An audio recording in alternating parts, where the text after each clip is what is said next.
Привет, друзья! Рецепт этих маринованных помидоров по-армянски действительно выпрашивают все, кто хоть раз пробовал их. В свое время я сама была под впечатлением от вкуса этих помидоров и тоже просила рецепт. А когда увидела, как просто делать такие маринованные помидоры, то этот рецепт, можно сказать, вытеснил все остальные рецепты из моей кулинарной книги. Помидоры получаются плотные, невероятно вкусные и слегка острые.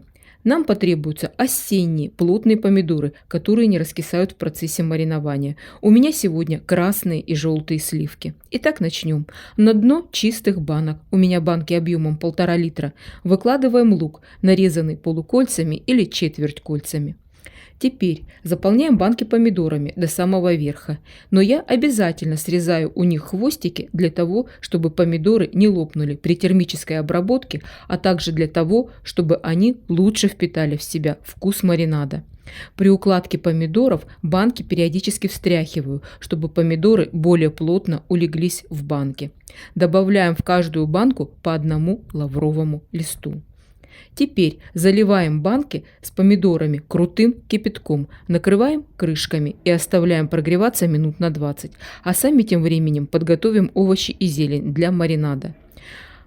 Подготовленные овощи и зелень необходимо пропустить через мясорубку. Из зелени у меня здесь укроп, петрушка и базилик. Мне нравится в этом рецепте то, что здесь не требуется никаких сверхъестественной зелени и овощей. И этот рецепт можно сделать с легкостью в квартире.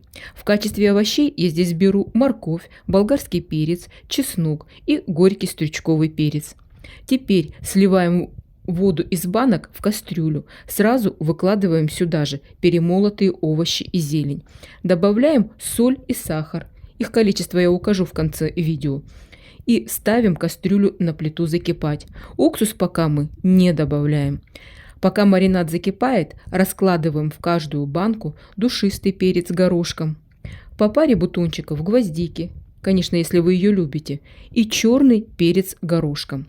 С момента закипания маринада в кастрюле даем ему прокипеть минут 5, чтобы овощи хорошо проварились. Затем выключаем плиту и добавляем уксус.